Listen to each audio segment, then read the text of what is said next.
Hi everyone. So this week I have decided to stick with my Fitspo community and continue on for the rest of the course using this community as an example. So here is my post strategy for the Fitspo community.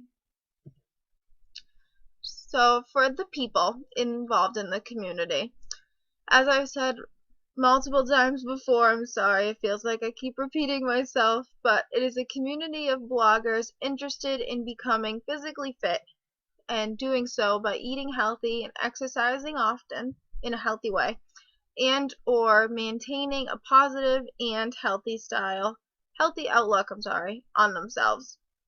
So just making sure that everything they do is positive and healthy and they're not harming themselves in any way. These people in the community are bound together by obviously their shared interests of being healthy, but also they enjoy working out and providing, or they are in need of motivation and support from others, or they just like to help other people who are going through this journey. And they have emotional similarities too. Things like they they're struggling really hard, or they're doing really well, or they have a friend who they want to help, things like that. They are bonding by tackling the struggle of weight loss together. So they're all in the same boat and they know what it's like. And they talk about generally everything that's relating to fitness and living a healthy lifestyle. Also, strength is a big thing, whether it be mental strength of going through this, emotional strength, and how it takes a toll on everything that you think about yourself or what people think about you. And obviously, physical strength is a big thing and how well they are succeeding in this journey. And then the general perception of their bodies, what they think of their bodies or what they think other people think, and just talking about those feelings. More information on the Fitspo community's people. Members are generally well-rounded. They include creators and spectators. There's not a whole lot of critics that I've noticed within this community. Most people are creators and make everything themselves, their own content, and talk about the journey of themselves rather than other people.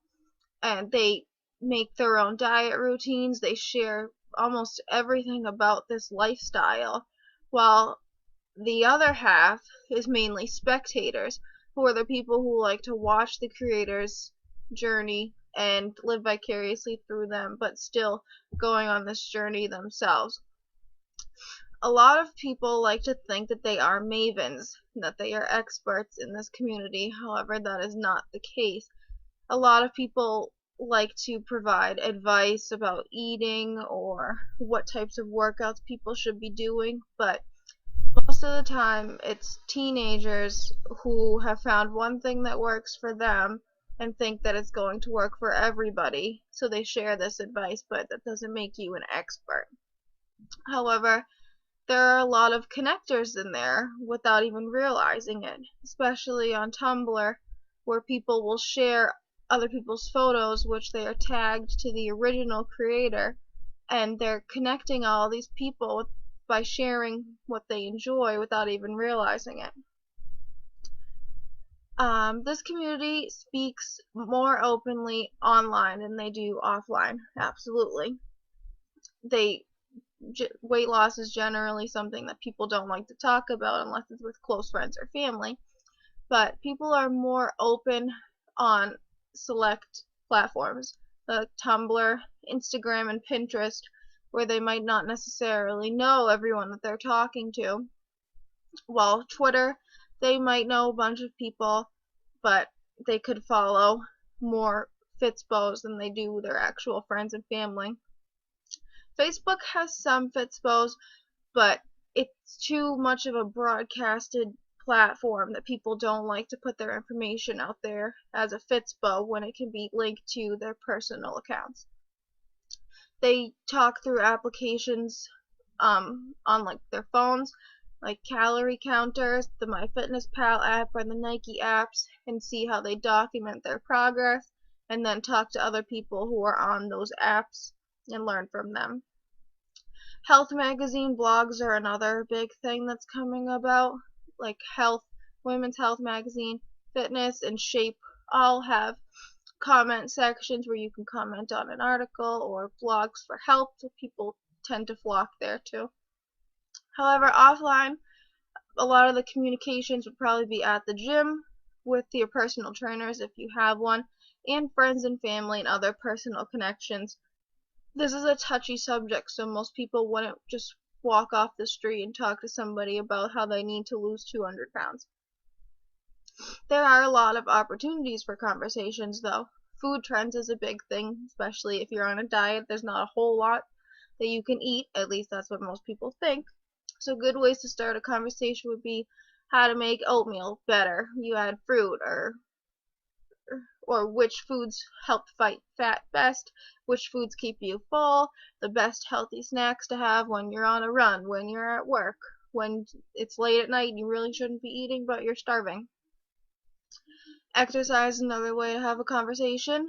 A lot of people like quick ways to get a workout in really fast, so best way to tone your butt or burn the most calories in a short amount of time, how to properly do a squat without hurting yourself, or new ways to work out with other people, or even best running shoes to have for a marathon or a 1 mile run. Anything like that.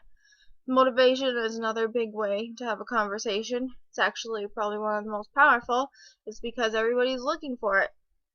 So people a lot like on Tumblr like to have motivation sent to their inbox. So people will say, message me right now and I'll do 20 squats, or like my photo and I'll do 15 sit-ups, stuff like that, just to get them going. Or they'll tell them to drink water and just don't give up, or share an inspirational story or quote, just keep in their mind while they're having a tough time. And another way to have a conversation is sharing emotions, listening to them, asking what they are feeling, and talking about it, or how they want to look, what they think they look like, and why they are fighting for this weight loss battle. So here's some objectives I came up with for the Fitspo community. First is to ultimately become an advocate, a trainer, a motivator, and a genuine friend, all wrapped into one. Want to inform them, give them useful information they are seeking to learn and discuss about. Make sure that it's good information and it's not bad. And to be an open mind and a helpful opinion to all those involved.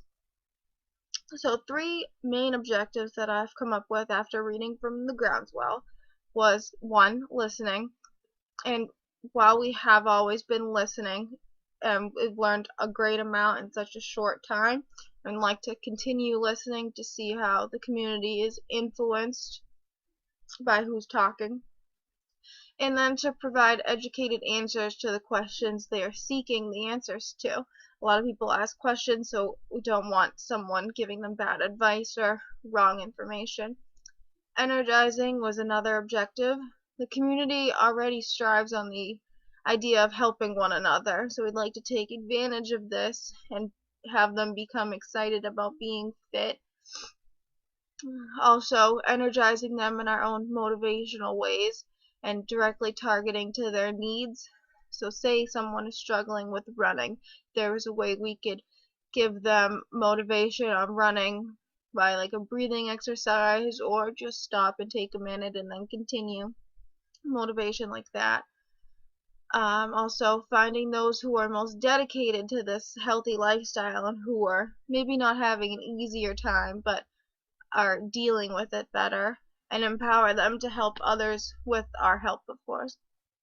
And lastly, supporting, providing emotional support through motivation and a friendly ear to openly listen to whatever they want to talk to us about. Even if it's not directly related to having a healthy lifestyle and everything, if you listen to them about something that's bothering them, they're probably going to come to you for other things. So either way, it's good to be a good friend. Lastly, bring them together and see what they really need from each other, and ultimately what they really need from us. We can learn through conversations that they're having with other people and what they're looking for from them, then we can ultimately fit into that spot and provide help to every party. So as for the strategy, my strategic outcomes included to have the community become properly educated about dieting, weight loss, and exercise, and anything else they seek to learn. So this would help meet the listening objective and seeing what the people are looking for. To have the community become excited about helping one another as well as themselves through motivational messages.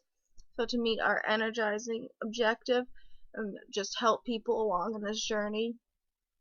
To achieve an even stronger bond between community members and understanding on a level equal to friendship. So this would meet the supporting objective. So to have them feel comfortable talking to us about anything and knowing that we are there for them. And lastly, I would say one big ultimate goal was to have the community become more appealing towards the unhealthier surrounding communities, such as Fitspo and the pro-Anna, pro-Mia, who look towards unhealthy ways and even harmful to have this skinny, healthy body. So if we can stop those communities from existing and have more people looking to become healthy by seeing how much better it is, not necessarily better, but just that it has a positive feel towards it and that they could feel good about themselves while ultimately getting their goal, then that would be a big outcome. But that's all I have for now. Thanks for listening. Have a good one.